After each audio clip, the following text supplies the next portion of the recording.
Hi everyone, welcome back to my channel Code Optimizers. This is lecture 20 of Java plus DSA series. ఈ వీడియోలో మనం 2-pointer approach నేర్చుకుందాము which is very important from arrays. 2-pointer approach మనం already use చేసాము. నేను reverse and అరే అని ఒక వీడియో చేశాను. దాన్ని సాల్వ్ చేయడానికి మనం 2-pointer approach యూస్ చేసాము. అండ్ దెన్ స్ట్రింగ్స్ వీడియో చెప్పేటప్పుడు నేను palindrome అనే క్వశ్చన్ చెప్పాను. దాంట్లో కూడా మనం 2-pointer అప్రోచ్ యూజ్ చేసాము. కానీ వాటిల్లో మనం ఏం చేసాము, ఫస్ట్ పాయింటర్ ఫస్ట్లో తీసుకొని లాస్ట్ పాయింటర్ లాస్ట్ ఇండెక్స్లో తీసుకొని ఎయిదర్ కంపారిజన్ కానీ స్వాపింగ్ కానీ చేసుకుంటూ వచ్చాము. కానీ ఈ వేరియేషన్ ఆఫ్ 2-pointer అప్రోచ్లో ఏం చేస్తామంటే 2 పాయింటర్స్ మనం ఫస్ట్ నుంచే పెట్టుకుంటూ వస్తాము.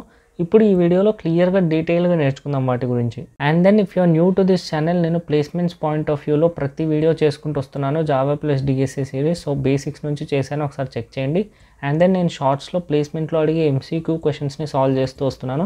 అలాంటి ట్రిక్కీ క్వశ్చన్స్ మీకు ఇంటర్వ్యూస్లో కూడా అడగొచ్చు. మీరు డిఎస్ఏ ఫాస్ట్గా నేర్చుకోవాలి, కన్సిస్టెంట్గా నేర్చుకోవాలంటే నేను వీడియోస్ కన్సిస్టెంట్గా అప్లోడ్ చేస్తూ ఉండాలి. సో ఒక 25 minutes వీడియో చేయాలి అంటే నాకు ఒక 4 hours అప్రాక్సిమేట్గా పడుతుంది. ఎందుకంటే ఒకవేళ నేను కన్ఫ్యూజింగ్గా చెప్పినా కానీ ఫాస్ట్గా చెప్పినా కానీ బిగినర్ ఫ్రెండ్లీగా చెప్పలేదు అనిపిస్తే నేను మళ్ళీ ఫస్ట్ నుంచి వీడియో చేసుకుంటూ వస్తాను మీకు అర్థం అవ్వాలని చెప్పేసి. బట్ హార్డ్లీ ఒక 25 people చూస్తున్నారు లాంగ్ వీడియోస్. బేసిక్గా చాలామందికి లైక్ చేసే అలవాటు ఉండదు. సో మీకు ఒకవేళ వీడియో మొత్తం హెల్ప్ఫుల్ అనిపిస్తే స్టార్టింగ్ స్టేజ్లో ఉంది ఛానల్ కాబట్టి లైక్ చేసి you can support me. And నేను కూడా కన్సిస్టెంట్గా ఉండి వీడియోస్ చేయగలను. So it would benefit both of us. Now let's get in to our first question, move zeros. ఇక్కడ ఏమని ఇచ్చాడు, given an integer array nums move all zeros to the end of it while maintaining the relative order of non zero elements. Non zero elements యొక్క ఆర్డర్ని మనం maintain చేయాలంట. అది ఎలానో ఇప్పుడు చెప్తా చూడండి.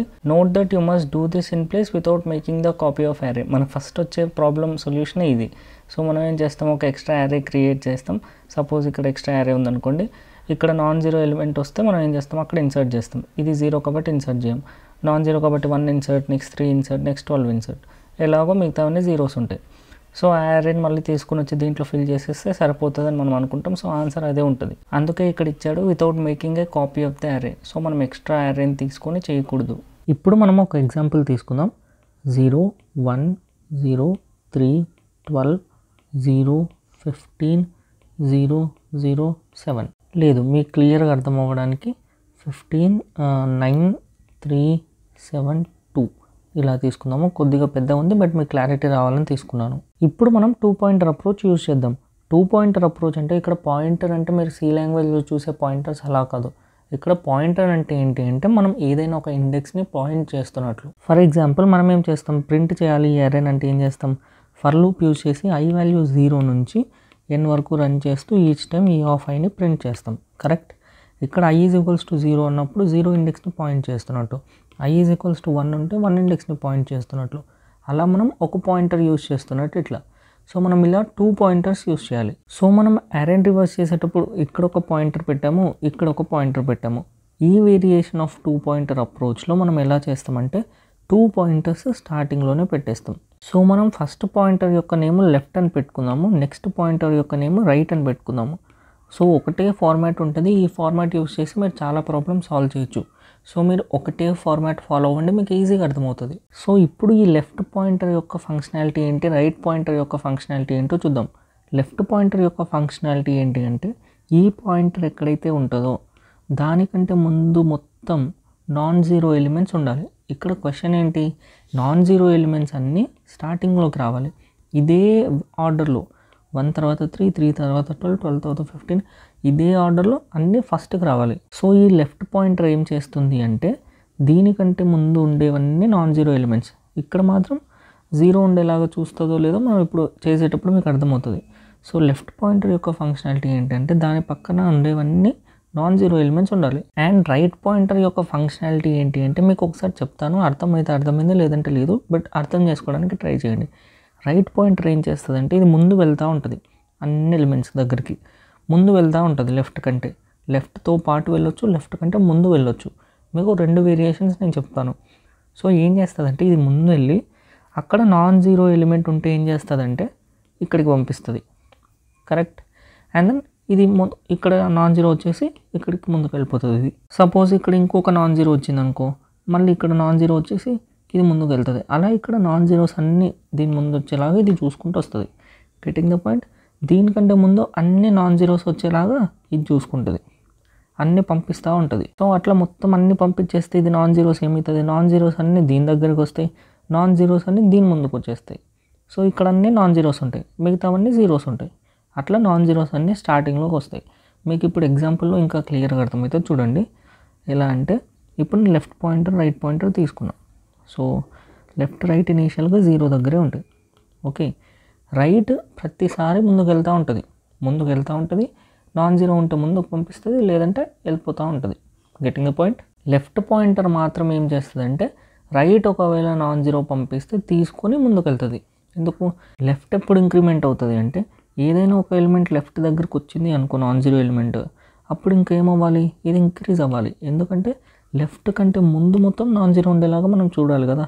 సో లెఫ్ట్ ఇక్కడ ఉండేది అనుకో, లెఫ్ట్ దగ్గర కూడా నాన్ జీరో ఉండి ఉంటుంది, కానీ లెఫ్ట్ కంటే ముందు ఉండాలి కాబట్టి ఇది ఇంక్రీజ్ చేస్తాం. మీకు ఇది మొత్తం ఎగ్జాంపుల్లో అర్థమవుతుంది. మీకు ముందు కొద్దిగా బెటర్ అర్థం అవ్వాలని చెప్పేసి అలా చెప్పాను. ఇప్పుడు మీకు ఎగ్జాంపుల్లో చూడండి, లెఫ్ట్ పాయింటర్ రైట్ పాయింటర్ ఇక్కడే ఉంటుంది ఇప్పుడు ఇనీషియల్గా. ఇప్పుడు ఏం చేస్తాం, రైట్ దగ్గర 0 ఉంది కాబట్టి ఏం చేయం, రైట్ దగ్గర నాన్ జీరో ఉంటేనే ముందుకు పంపిస్తాం లెఫ్ట్ దగ్గరికి. ఓకే, సో ఇప్పుడు రైట్ ఇంక్రీజ్, రైట్ దగ్గర 0 ఉంది కాబట్టి సో రైట్ ఇక్కడికి వస్తుంది.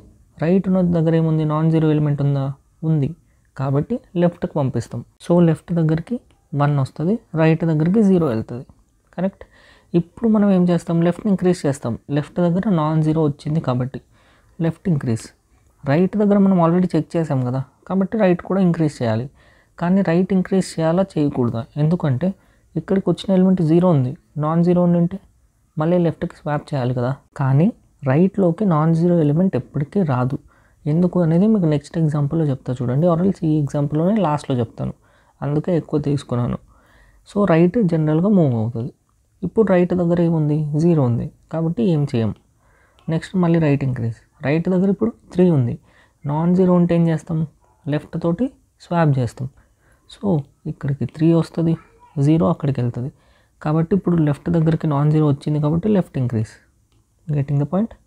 And then right increase, right దగ్గర ఏముంది, నాన్ జీరో ఉంది కాబట్టి మళ్ళీ స్వాప్ విత్ లెఫ్ట్, ఇక్కడికి 12 వస్తుంది, అండ్ దెన్ ఇక్కడికి 0 వస్తుంది. And then left increase, correct. Right ఎప్పుడూ ఇంక్రీజ్, రైట్ దగ్గర 0 ఉంది కాబట్టి మళ్ళీ right increase. And then right దగ్గర 15 ఉంది, ఇప్పుడు నాన్ జీరో ఉంది కాబట్టి లెఫ్ట్ తోటి స్వాప్. సో ఇప్పుడు ఏమవుతుంది, ఇక్కడికి 15, కరెక్ట్. అండ్ దెన్ ఇక్కడికి 0 and then left increase, right ఎప్పుడు ఇంక్రీజ్. ఇప్పుడు రైట్ దగ్గర నాన్ జీరో ఎలిమెంట్ ఉంది, నాన్ జీరో ఎలిమెంట్ ఉంటే ఏం చేస్తాం, లెఫ్ట్ తోటి స్వాప్, ఇక్కడికి 0 and then left increase, right ఎప్పుడు ఇంక్రీజ్, కరెక్ట్. అండ్ దెన్ 3 ఉంది, నాన్ జీరో కాబట్టి స్వాప్ విత్ లెఫ్ట్, ఇక్కడికి 0 లెఫ్ట్ ఇంక్రీజ్, రైట్ ఇంక్రీజ్. ఇక్కడ నాన్ జీరో ఉంది, ఏం చేస్తాం, swap with this, left increase, ఇక్కడికి 0 వచ్చి ఉంటుంది. అండ్ దెన్ రైట్ ఎప్పుడు ఇంక్రీజ్. ఓకే, అండ్ దెన్ 2 వచ్చింది, 2 నాన్ జీరో కాబట్టి అగైన్ స్వాప్. సో 2 ఇక్కడికి, అండ్ దెన్ ఇక్కడ 0 left increase, right increase, correct. ఇలా చేసుకుంటూ వెళ్తే మనకి ఏమైంది, రైట్ అరే అవతలకి వెళ్ళిపోయింది. ఇప్పుడు మనం ఆపేయాలి. ఇప్పుడు చూస్తే ఏమైంది, లెఫ్ట్ కంటే ముందు అన్ని నాన్ జీరోస్ వచ్చేసాయా మనకు అరేలో ఉండేటివి, లెఫ్ట్ ఉన్న దగ్గర నుంచి అన్ని జీరోస్ ఉన్నాయా. సో ఇలా మనం 2 పాయింటర్ అప్రోచ్ యూస్ చేసి క్లాసిఫై చేస్తూ వస్తాం. ఇప్పుడు ఒక సింపుల్ ఎగ్జాంపుల్ తీసుకుంటా చూడండి. 3, 5, 7, 0, 12 ఉందనుకోండి. ఇప్పుడు ఏమవుతుంది, లెఫ్ట్ పాయింటర్ రైట్ పాయింటర్ ఇక్కడే ఉంటుంది, కరెక్ట్. ఇక్కడ లెఫ్ట్లో రైట్లో నాన్ జీరో ఎలిమెంట్ ఉంది, నాన్ జీరో ఉంటే మనం ఏం చేస్తాం, లెఫ్ట్ తోటి స్వాప్ చేస్తాం, కరెక్ట్. ఇక్కడ చూడండి, లెఫ్ట్ తోటి స్వాప్ చేస్తే ఏమవుతుంది, ఇక్కడికే వస్తుంది. ఎందుకు అంటే లెఫ్ట్ రైట్ ఒకటే చోట ఉన్నాయి కాబట్టి, కరెక్ట్. సో ఇక్కడితోనే స్వాప్ అయిన తర్వాత ఏమవుతుంది, left increase, right increase, correct. ఇప్పుడు ఇక్కడ ఉంది, ఇక్కడ కూడా నాన్ జీరో ఉంది రైట్ దగ్గర. ఇప్పుడు ఏం చేస్తాం, లెఫ్ట్ రైట్ మళ్ళీ స్వాప్, మళ్ళీ దాంతోనే స్వాప్ అవుతే ఏమవుతుంది, 5 అక్కడే ఉంటుంది. Next left increase, right increase, correct. మళ్ళీ అక్కడ నాన్ జీరో కాబట్టి సేమ్ థింగ్ దీంతో ఇదే స్వాప్ అవుతుంది, లెఫ్ట్ రైట్ ఇంక్రీజ్. అందుకే నేను ఇందాక చెప్పాను, స్వాప్ చేశాక రైట్ దగ్గరికి నాన్ జీరో వస్తుందేమో అని చెప్పాను కదా. స్వాప్ చేశాక రైట్ దగ్గరికి నాన్ జీరో వచ్చే ఛాన్స్ ఉండదు, ఎందుకంటే నాన్ జీరో ఉండింది అంటే లెఫ్ట్ రైట్ ఇంక్రీజ్ అవుతుంది ఒకవేళ జీరోస్ లేకపోయింటే. సో ఇప్పుడు ఏం చేస్తాం, రైట్ దగ్గర 0 ఉంది కాబట్టి మనం స్వాప్ చేయం, రైట్ మాత్రమే ఇంక్రీజ్, రైట్ దగ్గర ఇప్పుడు నాన్ జీరో ఉంది కాబట్టి swap with left. So swap చేస్తే ఇక్కడికి 12, ఇక్కడికి 0, left increase, right increase. Right ఇప్పుడు అరేని దాటిపోయింది కాబట్టి process stop. And then left కంటే ముందు అన్ని నాన్ జీరోస్ ఉన్నాయా, లెఫ్ట్ దగ్గర నుంచి జీరోస్ ఉంటాయి. సో ఇలా మనం జీరోస్ని నాన్ జీరోస్ని క్లాసిఫై చేస్తూ వస్తాం. సో ఇప్పుడు బేసిక్గా మీకు సింపుల్గా ఒక కోడ్ రాసి చూపిస్తా చూడండి. ఇనీషియల్గా మనం ఈ ఎగ్జాంపుల్కి ఏం చేసాము, లెఫ్ట్ రైట్ వచ్చేసి స్టార్టింగ్లోనే పెట్టేసాము, కరెక్ట్. సో లెఫ్ట్ రైట్ స్టార్టింగ్లో ఉండాలి. సో ఇంట్ నేను డేటా టైప్స్ రాయట్లేదు, లెఫ్ట్ ఈజ్ ఈక్వల్స్ 0 దగ్గర, రైట్ 0 దగ్గరే. ఇప్పుడు నేను ఏం చేస్తా, వైల్ లూప్ యూజ్ చేస్తా. సో వైల్ లోపల కండిషన్ ఉంటుంది, రైట్ ఎప్పుడు ఇంక్రీజ్ అవుతూ ఉంటుంది, కరెక్ట్. ఇంక్రీజ్ అవుతూ రైట్ లెస్ దాన్ సైజ్ ఉండేంత వరకు మూవ్ అవుతూ ఉంటుంది. ఎప్పుడైతే రైట్ దగ్గర నాన్ జీరో ఉంటుందో అప్పుడు స్వాప్ చేస్తాం కదా. ఇలా నేను ఎందుకు రాశానంటే 2 పాయింటర్ అప్రోచ్లో ఒక వేరియేషన్కి మనం ఎప్పుడు ఇదే ఫార్మాట్ యూజ్ చేస్తాం. Getting the point. సో మనం ఇక్కడ ఏం చేసాము, ఎప్పుడైతే మనకు రైట్ దగ్గర నాన్ జీరో ఎలిమెంట్ ఉంటుందో అప్పుడు స్వాప్ చేసాం. If A of right is non zero అంటే నాట్ ఈక్వల్స్ టు 0 అయితే మనం ఏం చేసాం, స్వాప్ చేసాం విత్ లెఫ్ట్. కాబట్టి స్వాప్ ఎలా చేస్తాం, temp is equals to a of left is equals to a of right is equals to temp. ఇలా లెఫ్ట్ని రైట్ని స్వాప్ చేస్తాం కదా. సో బేసిక్గా ఇది తెలుసు కాబట్టి అంత ఇలా రాశాను. అండ్ దెన్ స్వాప్ చేశాక ఏం చేస్తాం, వెంటనే లెఫ్ట్ని ప్లస్ చేస్తాం. స్వాప్ చేసినప్పుడు మాత్రమే లెఫ్ట్ని ప్లస్ చేస్తాం, కరెక్ట్. నాన్ జీరో మనకు వచ్చినప్పుడు మాత్రమే. సో ఇలా రాస్తే మనకేమవుతుంది అంటే నాన్ జీరో ఎలిమెంట్స్ అన్నీ స్టార్టింగ్లోకి వస్తాయి with maintaining order, and then zeros అన్ని లాస్ట్కి వెళ్తాయి. ఇప్పుడు మనం ఇదే ప్రాబ్లమ్ని VS కోడ్లో చేసి చూద్దాము. సో ఇప్పుడు మనం ఇనీషియల్గా ఏం చేసాము, లెఫ్ట్ పాయింటర్ 0 దగ్గర పెట్టాము, correct. And then right pointer 0 దగ్గర పెట్టాము. నేనేమని చెప్పాను, right condition right less than a dot length, లాస్ట్కి వెళ్ళేంత వరకు మనం ఏం చేస్తూ ఉంటాము, రైట్ని ఎలాగో ప్రతిసారి ప్లస్ చేస్తుంటాం. అండ్ దెన్ ఇక్కడ కండిషన్ ఏమని చెప్పాను, ఇఫ్ ఒకవేళ మన దగ్గర రైట్లో ఉండేది, so a of right is non zero element అవుతే అప్పుడు మనం ఏం చేయాలి, స్వాప్ విత్ లెఫ్ట్ అండ్ రైట్ని. So temp is equals to a of left, and then a of left is equals to a of right, and then a of right is equals to temp. and then మనం ఏం చేయాలి, లెఫ్ట్ని plus చేయాలి swap అయ్యాక. ఇప్పుడు ఈ కోడ్ని run చేసి చూస్తే మనకి ఇచ్చిన 2-3 టెస్ట్ కేసెస్ పాస్ అవ్వాలి. సో 2 టెస్ట్ కేసెస్ పాస్ అయ్యాయి. అండ్ దెన్ సబ్మిట్ చేస్తే అన్ని టెస్ట్ కేసెస్ పాస్ అవ్వాలి. సో అన్నీ సబ్మిట్ చేస్తే టెస్ట్ కేసెస్ పాస్ 74. సో ఇప్పుడు దీని టైం కాంప్లెక్సిటీ అనలైజ్ చేస్తే మనం ఏం చేసాము, ఎప్పుడు లెఫ్ట్ నుంచి వస్తూనే ఉంటుంది, కానీ లెఫ్ట్ పాయింటర్ ఎప్పుడు ఇంక్రీజ్ అవుతుంది, రైట్ ఎప్పుడు ఇంక్రీజ్ అవుతుంది, లెఫ్ట్ కూడా అప్పుడే ఇంక్రీజ్ అవుతుంది. బేస్డ్ ఆన్ కండిషన్ హిట్ అవుతే మాత్రమే. రైట్ ఎప్పుడు ఇంక్రీజ్ అవుతుంది, ప్రతిసారి ఇంక్రీజ్ అవుతుంది, కానీ లెఫ్ట్ మాత్రం రైట్ ఇంక్రీజ్ అయ్యేటప్పుడు ప్రతిసారి అవ్వచ్చు అవ్వకపోవచ్చు, కరెక్ట్. ఒకవేళ అరేలో అన్ని జీరోస్ ఉన్నాయనుకో ఏమవుతుంది, అసలు లెఫ్ట్ మూవే అవ్వదు, రైట్ మూవ్ అవుతా వెళ్ళిపోతుంది. కాబట్టి బిగ్ ఆఫ్ n అవుతుంది, కరెక్ట్. ఒకవేళ అన్ని నాన్ జీరో ఎలిమెంట్స్ ఉన్నాయనుకో, 1 2 3 4 5 ఉన్నాయనుకో, లెఫ్ట్ రైట్ ఒకటేసారి మూవ్ అవుతూ వెళ్తాయి లాస్ట్ వరకు, అలా అయినా బిగ్ ఆఫ్ n అవుతుంది. So overall time complexity big of n అవుతుంది, కరెక్ట్. రైట్ మూవ్ అవుతూ ఉంటుంది, మధ్యలో లెఫ్ట్ మూవ్ అవుతుంది, అవ్వకపోతే అవ్వదు. సో మనం ఓన్లీ సింగిల్ ట్రావర్సల్ చేస్తున్నట్టు 0 నుంచి లాస్ట్ వరకు, కరెక్ట్. అందుకని big of n time complexity n స్పేస్కి వస్తే బిగ్ ఆఫ్ 1. ఇప్పుడు మనం సెకండ్ ప్రాబ్లం చూద్దాం. Remove duplicates from sorted array. Given an integer array nums sorted in non-decreasing order, remove the duplicates in place such that each unique element appears only once. The relative order of the element should be kept same. Then return the number of unique elements in nums. So ikkade man ichchadu, ippudu consider the number of unique elements of nums to be k. To get accepted you need to do following things. Ante em cheyali, change the array nums such that first k elements of nums contain the unique elements in the order they were kept in nums initially. The remaining elements of nums are not important as well the size of nums. అంటే meaning ఏంటి అంటే బేసికల్గా ఇక్కడ ఉన్నదంతా నేను తర్వాత మీకు అర్థమయ్యేలాగా చెప్తాను. ఇప్పుడు ఇక్కడ చూడండి 1 1 2 1 ఉంది, ఇది సార్టెడ్ అరే నాన్ డిక్రీజింగ్ ఆర్డర్లో ఉంది. ఇక్కడ యూనిక్ ఎలిమెంట్స్ ఏవి 1 2, కరెక్ట్. సో ఏమవ్వాలంటే 1 2 అనేది ముందుకు రావాలి, ఇంకా నెక్స్ట్ ఏమున్నా కానీ వాడికి సంబంధం లేదు. Getting the point. ఇక్కడ యూనిక్ ఎలిమెంట్స్ ఏంటి 0 1 2 3 4, కాబట్టి 0 1 2 3 4 అనేది స్టార్టింగ్లో రావాలి, only once time each. Next ఏమొచ్చినా కానీ మనకు సంబంధం లేదు. Getting the point. వాడు ఇది అడిగాడు అండ్ దెన్ ఇక్కడ ఏముందో మీకు మొత్తం ప్రాబ్లం అయినాక ఎక్స్ప్లెయిన్ చేస్తాను. సో ఇప్పుడు మనం అక్కడ ఇచ్చిన ఎగ్జాంపుల్ 2 చూద్దాము. సో ఇనీషియల్గా మనం ఏం చేద్దాం, ఇక్కడ ఒక పాయింటర్ పెట్టుకుందాం.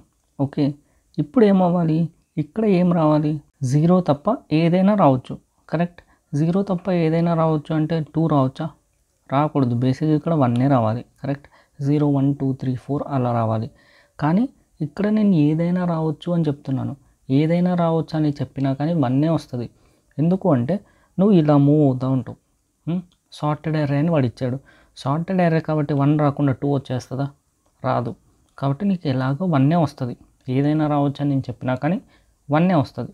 సో బేసిక్గా ఏంటి, నీకు ఇక్కడ 0 రాకూడదు. ఎందుకంటే నీకు ఆల్రెడీ 0 వచ్చింది కాబట్టి. కరెక్ట్. సో ఇక్కడికి నేను పాయింటర్, నా రైట్ పాయింటర్ ఇక్కడికి వచ్చినప్పుడు నేను ఏం చేస్తాను, ఇక్కడ 0 ఉంది కాబట్టి లెఫ్ట్లో ఉండేది రైట్లో ఉండేది సేమ్ ఉంది. సేమ్ ఉంటే నాకేం ఉపయోగపడదు కదా. కాబట్టి నేను నెక్స్ట్ ఇక్కడికి వెళ్తాను. ఇక్కడికి వెళ్ళినప్పుడు లెఫ్ట్లో రైట్లో ఏముంది, డిఫరెంట్ ఉంది. డిఫరెంట్ ఉంది కాబట్టి నాకు ఇప్పుడు ఆ 1 కావాలి. ఆ 1 ఎక్కడ కావాలి, ఇక్కడ కావాలి. కరెక్ట్. అంటే నాకు ఆ 1 కావాల్సినప్పుడు నేనేం చేయాలి, లెఫ్ట్ని ఇంక్రిమెంట్ చేసి ఆ 1ని ఇక్కడికి తెచ్చుకోవాలి. కరెక్ట్. ఈ 0ని అక్కడికి పంపాల్సిన అవసరం ఉందంటే లేదు.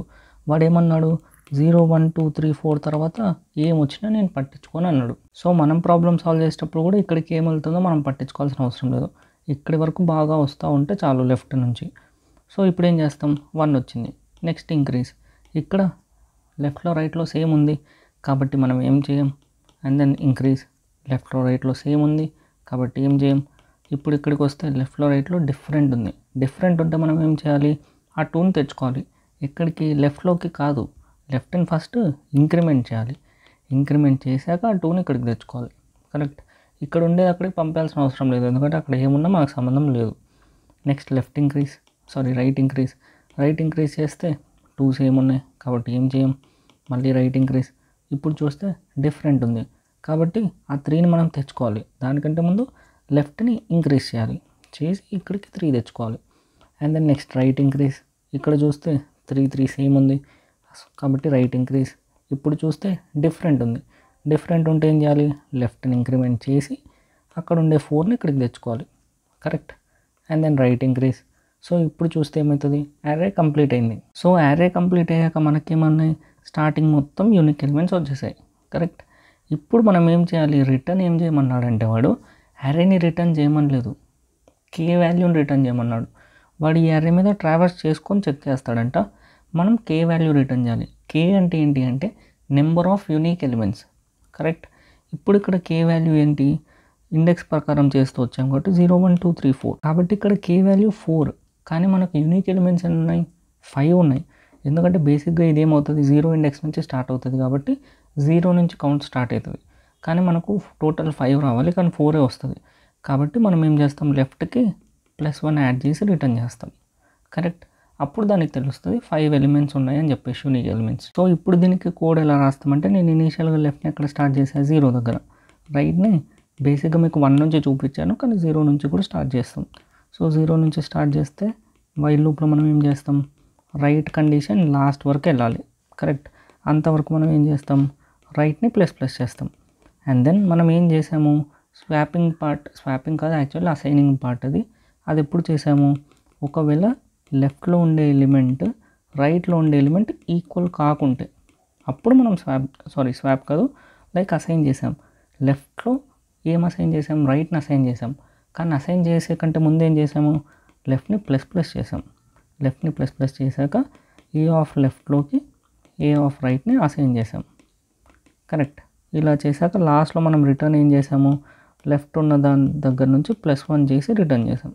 కరెక్ట్. సో ఇలా మనం ఎగ్జిక్యూట్ చేస్తే అన్ని టెస్ట్ కేసెస్ పాస్ అవుతాయి. సో ఇప్పుడు మనం ఇది లీడ్ కోడ్లో ఒకసారి చేసి చూద్దాం. సో మనం ఇనీషియల్గా ఏం చేసాము, ఇంట్ లెఫ్ట్ ఈజ్ ఈక్వల్స్ టు 0 దగ్గర స్టార్ట్ చేసాం. And then right is equals to 0 దగ్గర స్టార్ట్ చేసాం. While right is less than nums.length last వరకు ట్రావర్స్ చేస్తూ ఈచ్ టైం రైట్ని ++ చేస్తున్నాం. అండ్ దెన్ మనం లాజిక్ ఎప్పుడు రాసాము, ఇఫ్ ఒకవేళ మనకు ఏ ఆఫ్ లెఫ్ట్ ఇక్కడ ఏ లేదు, nums if or nums of left is not equals to nums of right అయితే మనం ఏం చేసాము, లెఫ్ట్ని ++ చేసి ఏ ఆఫ్ లెఫ్ట్లో నమ్స్ ఆఫ్ లెఫ్ట్లో మనం ఏం స్టోర్ చేసాము, నమ్స్ ఆఫ్ రైట్ని స్టోర్ చేసాం. కరెక్ట్. అండ్ దెన్ లాస్ట్లో రిటర్న్ ఏం చేసాం, రిటర్న్ లెఫ్ట్ ప్లస్ 1. సో ఇప్పుడు ఈ కోడ్ని రన్ చేసి చూస్తే మన టెస్ట్ కేసెస్ పాస్ అవ్వాలి. So 2 test cases passed and then submit చేస్తే 74 ఏమో ఉండాలి. So 362 test cases passed. And then ఇప్పుడు దీని space complexity, time complexity analyse చేస్తే టైం కాంప్లెక్సిటీ వచ్చేసి సేమ్ ఇలాగట్లాగా రైట్ ఇంక్రీజ్ అవుతూ పోతుంది. సో ఇప్పుడు ఏమని అర్థము, big of n time complexity అయినట్టు. స్పేస్ కాంప్లెక్సిటీ వచ్చేసి ఎక్స్ట్రా స్పేస్ తీసుకోలేదు కాబట్టి big of 1 space. So 2 pointer అప్రోచ్లో ఇదొక వేరియేషన్. నేను అప్కమింగ్ వీడియోస్లో 2 పాయింటర్ అప్రోచ్ డెప్త్గా చెప్తాను, కాంప్లెక్స్ ప్రాబ్లమ్స్ చెప్తాను అండ్ దెన్ మల్టిపుల్ వేరియేషన్స్ చెప్తాను. ఒకవేళ మీకు ఈ వీడియో మొత్తం అర్థమైతే, ఇది బేసిక్ లాంటిది, సో వీడియో మొత్తం మీకు అర్థమైతే అండర్స్టూడ్ అని కామెంట్ చేయండి. సో దట్ నాకు తెలుస్తుంది మీకు ఎంతవరకు అర్థమవుతా వస్తుంది అని చెప్పేసి. సో అండర్స్టూడ్ అని కామెంట్ చేయండి, వీడియోని లైక్ చేయండి, ఛానల్ని సబ్స్క్రైబ్ చేసి మీ ఫ్రెండ్స్కి కానీ కాలేజ్ గ్రూప్లో కానీ షేర్ చేయండి.